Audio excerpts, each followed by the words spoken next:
you can't put boundaries on someone who's narcissistic. We really can't put boundaries on other people, but we can put boundaries on ourselves and say, I'm a person who will not allow myself to be screamed at. And so the boundary is on me.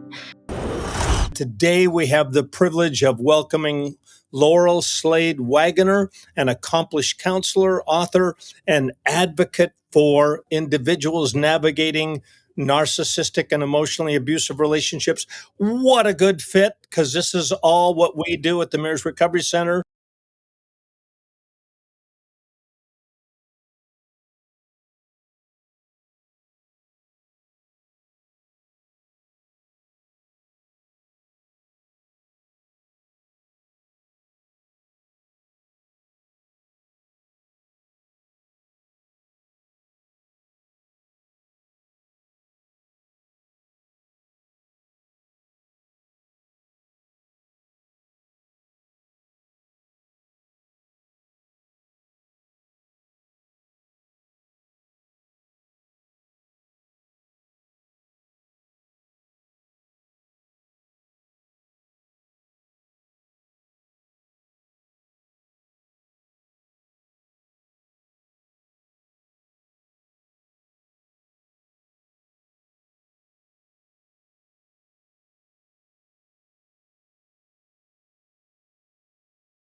Are you suggesting that a woman can develop internal boundaries? And by the way, I'm going to go off on another quick tangent, Laurel.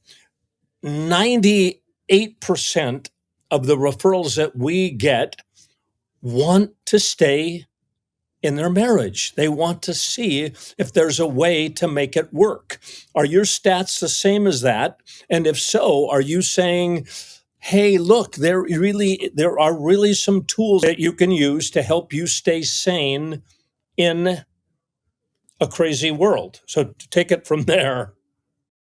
I think where our paths are just a little bit different is I work with all kinds of clientele who have a narcissistic person in their lives. So I work with a lot of people who are older and who maybe have a narcissistic son-in-law or daughter-in-law that is tormenting their adult child. So I have that's a little bit different than a marital relationship. I also work with a lot of people who are already divorced and they're trying to figure out how to co-parent with someone and how to help their kids get through either the divorce process or navigate through that being at two households that are completely different.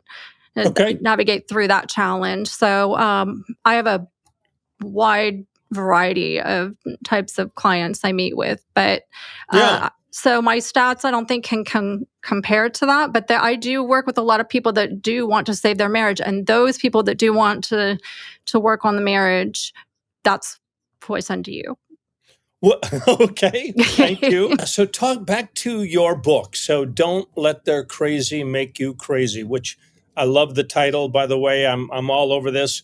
What are some of the powerful strategies that you teach to help a woman not let their crazy become your crazy? Where's the starting point with your clientele?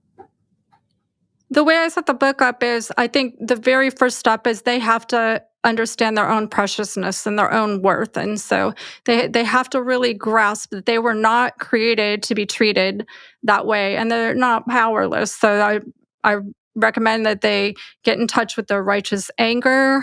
A lot of them don't know how to get angry, and if they do, they don't know how to stay angry. That fear kicks in, and so they don't know how to. You used the fight or flight. So they'll do one of those four things: fight, flee, freeze, or fawn. That's just what they're trained to Totally. do, emotionally Totally. conditioned to do. So teaching them that there are other choices. In the first part of the book, I call it serenity prayer living, like trying to figure out what you can control and then accept the things that you cannot control. So we can make changes in our lives that can really protect our sanity. Like I put an example in the book of my ex-husband was not picking the boys up from school on his Friday afternoons. And so that's when I would set my client appointments. And so I'd get this call that he didn't show up. And so I was just ripping my hair out. I was sick that I couldn't rely on him. So I had to pray that prayer. Okay, what can I change? Well, Yeah. he doesn't show up just as much as he does show up. So what I'm going to do is I'm going to make my friend the primary pickup person on Friday afternoon, and then if he's actually going to show up, then I'll call her off and he can have the boys. But then that way I knew my boys were taken care of all the time. I didn't have to worry. I could have my client appointments in peace. And so just that praying through, what can I change? What can I control? I can't control whether I could not make him, no matter how much I nagged and complained, I could not make him be more responsible and pick those boys up when he was supposed to. But if you just teach people little strategies like that, then it helps them not to feel so powerless and overrun by that narcissistic person. So all of that, and then a lot of self-care. And you wrote a great book about in sickness and in health. You wrote a book about the body, and that is so true. So there's a section in the book about you taking care of yourself, staying connected to God, knowing your strengths, doing a strengths inventory, renewing your mind with truth, affirmations to remind yourself that you're not helpless, you're not powerless. It just feels that way right now. Those are such powerful and important truths, Laurel. I love it, and to remind ourselves we are not powerless. We there are things that there's limitations. We all have Yeah. limitations, but there are things there are internal boundaries that we can set. We can set Yes. external boundaries. Talk about boundaries a little bit. I mean, that's a topic that we all, I need to go back to school on boundaries all the time. And I know our listeners struggle with boundaries, and it's easy to slip into a mindset of, oh, well, it's not going to work. Why should I set any boundaries? They're just going to Yeah. be a boundary buster. But I don't think that's necessarily true. Tell us about that. Oh, I don't think that's true at all. So I say there's two kinds of boundaries. And I actually put this in the kids book because I think every child needs this information. So there's defining boundaries, and that's who are we? We have to figure out who we are. So Mm, that's our mm. definition. And then we have to figure out what are we going to do in our life to protect that definition. So if I'm somebody who wants to eat healthy, then I can't have cake and chips laying around and nothing green in my refrigerator. So we have to figure out how we're going to protect that definition. And so I kind of draw out for people like they're in the center and then draw a square around. Okay, so in between them and all these temptations out here, we have to fill in that space in between the temptations and the person.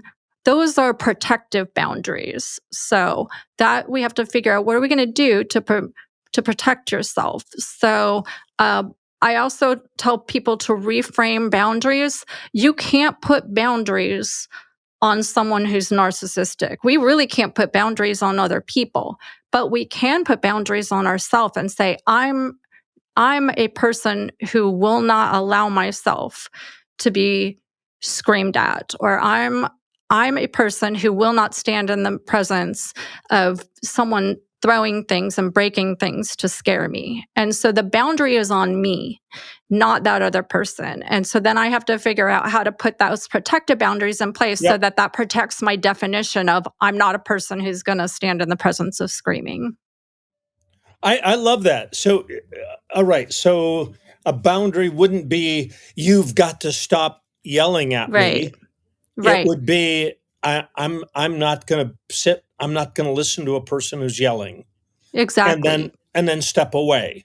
Mhm. And might Mhm. it be, and if you want to talk to me again, you'll need to talk in a respectful way, but Yes. that's your choice. But Mhm. I won't be part of your screaming or whatever it is. So that's how a Yes. boundary. And so I'll have people write out their needs list, and their definition list. Who are they? What will they accept and what won't they accept? That's part of their definition. So some are relatively benign, like I'm somebody who likes to exercise or uh, spend time with friends. Well, that means I can't spend all my time sitting on the couch. And then so we do it, and then we do the tougher ones. I'm not somebody who's going to be screamed at. I'm not somebody who's going to not be told where you are for 24 hours. So that doesn't sit well with me, and I'm not going to do it. And then do you find that as women practice this again and again and again, do you find them growing then emotionally and growing in self-confidence? Because I Yes. do. Yes, 100%. And that's why I would say my just a very general heartbeat I have is I just want people to understand their preciousness. They are precious and they were created with so much purpose. And so that they just need to understand that. And that's why boundaries are so important, because you're not going to be able to live out the plan that God has for you if you're allowing somebody else to lord over you that way. So you just can't. Another statistic, I don't want to put it as a statistic, but as a an observation I have made that we make at the Marriage Recovery Center is that women who have been emotionally abused are often very, very isolated. I'm sometimes shocked to find that, almost without exception, when I take on a new client, a new couple, and this woman, by the way, she's often, I think the age you talked about, that's what we find, that she might be 50 years old or 55, Yeah. 60 years old even.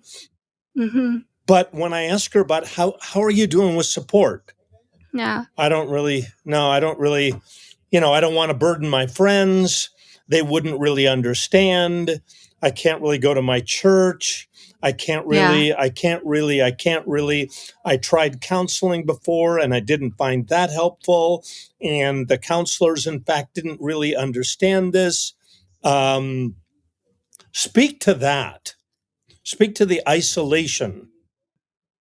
Well, I think that it stems from a lot of exhaustion and exasperation, and so they're completely depleted. So they they have Yes. oftentimes a lot of health issues. They're just depleted, and so they don't have the energy, even if they intend to go do something with a friend.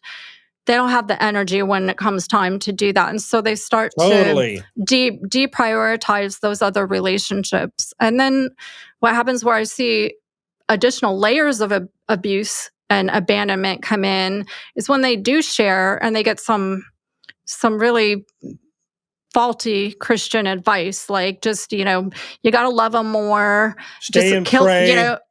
yeah, stay and pray, be kind. They don't really understand those people, those good-hearted people giving them that advice don't really understand uh, how God loves and how he tells us to love somebody who is behaving in a biblically foolish way. And so they in addition to their exhaustion and exasperation, now they're fearful to even reach out and share what's really going on. So it's easier to stay at home than it is to put on a fake face and try to pretend things What aren't do you bad when tell they them? are. So that's the phenomenon. They have withdrawn, they're exhausted, their bodies are, they've got all kinds of physical symptoms, emotional symptoms, and now they're isolated. What, Yeah. how do you step into that space? What do you, how do you encourage them? What do Just you tell them? with this little tiny steps. So even if it's let's go to Walmart today and smile at 5 people, there's something about receiving a smile back that gives us just a little boost of emotional energy. And so wherever they are, it's okay. We just start small and tiny, but they've got to get on a plan of getting out of the house, connecting with other people. Now, if they're Hmm. pretty good, I'll say there's lots of groups. You get connected with Christian counselor. There's lots of join a Bible study. If your church is small or you're not, you're getting some bad advice at your church, we're all one body of Christ. We are all the church with a capital C. Go to a different church and join a Bible study. There's lots of online support groups. There's lots of things to just start to get connected with other people. So, and letting them know once again that Jeremiah 17:9, that our feelings aren't facts. So the heart is deceitful above all things. And so we have to make decisions out of our preciousness, not out of our feelings. So our feelings will trick us every time. So I appreciate that. Women say to me, no one will understand the craziness of my experience. I get it, that it's hard to even describe subtle, covert emotional abuse. It's like yeah. grabbing fog or jelly, or it's just, it's hard to like, you kind of have to, I have to see it. When I see it with couples and I name it, they're like, yeah, that. I will do the same thing you will do. I will validate where they're at, and I'll also try to help them pull out of that way of thinking and show them that is all or nothing thinking, and Yes, they are yes, yes. conditioned Thank to you. think dichotomously. And so then we have to talk about other options. So I'll show them, yes, I understand that you feel that way, but look at all these other places where people are actually talking about it. So I Yes, also yes. say, so you find new places, but then your existing support system, I say you don't go in there and say, oh, he's doing this or he's doing that. If you don't think that they're going to listen or they're sick of listening, you walk in and you say, you know what? I have been doing so much reading and I have been doing so much learning about healthy relationships and the healthy relationship components. And what I'm learning is, some of the dynamics Hmm. that are going on behind closed doors.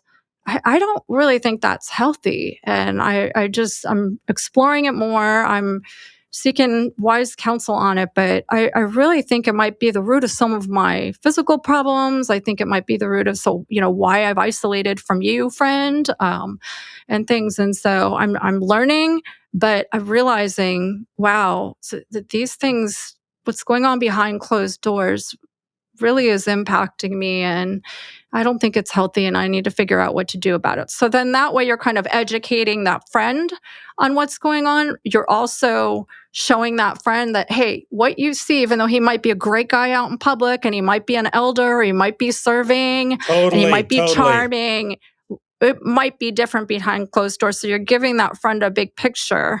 Hey, there are very different things going on behind closed doors. And you've said it. And I think if we say to these women, so choose carefully who you're going to share your story with. Hmm. And how do they respond to your story? Do they lean Yeah. in? Are they curious? Do they ask more questions? Do they say, "Hey, what are you reading? Tell me what I want to," or are they dismissive? And Yeah. boy, so it's test, trust, test, trust. That's what we Yeah. do. We all do that.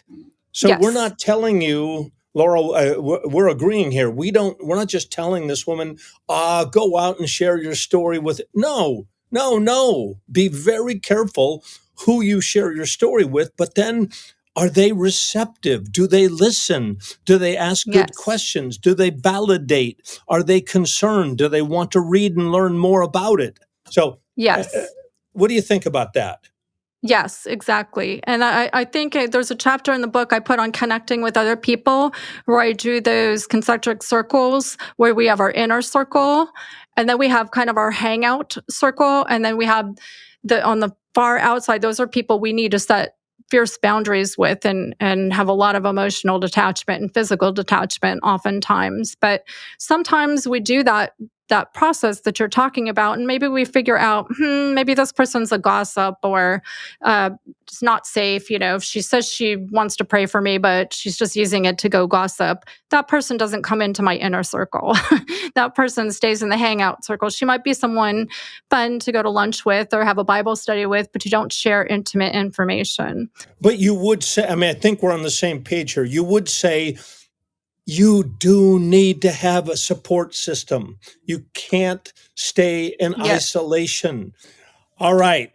Unfortunately, we've got to begin to bring this to a close. Laurel, it's been such a privilege to have you on the podcast. To our listeners, I encourage you to check out Laurel's books. Don't Let Their Crazy Make You Crazy. I love the title. I wrote a book called Dealing with the Crazy Makers in Your Life a number of years ago. Okay, Don't Let Their Crazy Make You Crazy. And then another one, Don't Let Their Crazy Make Your Kids Crazy. You can find both of them on her website. Let me see if I get this right now. Slade-Waggoner Counseling Services.com. Did I get that? Yes, perfect. Yes. Slade-Waggoner Counseling Services.com, where you'll also find information about her coaching services and podcast. At the Marriage Recovery Center, our mission is to help provide a healing pathway for individuals and couples who are dealing with narcissistic and emotional abuse. If you have found this episode helpful, please share it with someone who you think might benefit and leave us a review. Thank you for tuning in, and we'll see you next time. Take care and God bless.